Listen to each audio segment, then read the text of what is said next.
Halo Creative People, bagaimana caranya kita berkomunikasi secara efektif ketika terjadi satu krisis?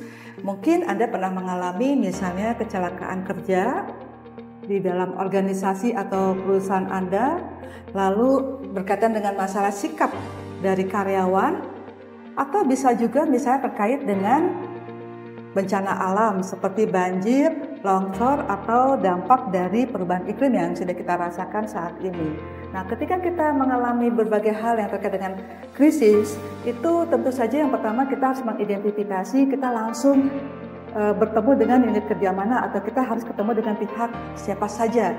Misalnya kalau kecelakaan kerja, kita bisa ketemu dengan atau kita langsung koordinasi dengan bagian safety, HR, dan yang lainnya. Kemudian sikap karyawan, atau di sini juga bisa dengan korban, ya, atau keluarga korban misalnya.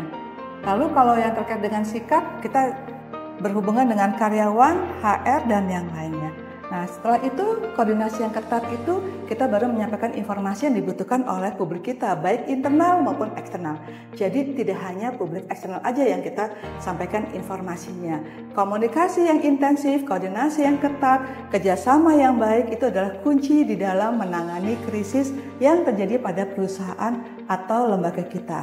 Dan itu harus dilakukan secara jujur dan transparan. Untuk menyampaikan informasi itu tentu kita tidak boleh berspekulasi ya, fokus pada data dan fakta yang kita miliki.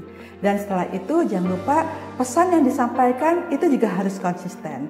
Selain itu, empati itu menjadi sangat penting dan adaptasi terhadap satu situasi itu juga sangat dibutuhkan ketika terjadi satu krisis.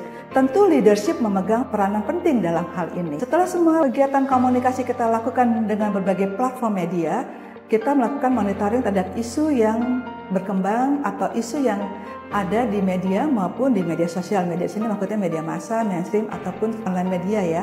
Termasuk juga bagaimana respon dari internal atau karyawan itu sendiri. Creative People, terjadinya krisis itu tidak selalu berdampak negatif, tapi juga bisa berdampak secara positif.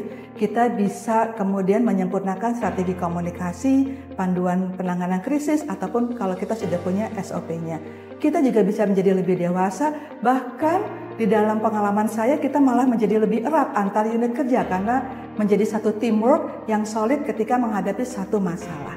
Seperti dalam satu keluarga, ketika ada anggota keluarga yang terkena musibah atau mengalami sesuatu yang tidak kita duga, satu keluarga itu sama-sama mendukung, support, dan melakukan aksi bersama.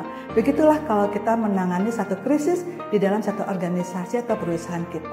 Sampai jumpa Creative People, semoga bermanfaat.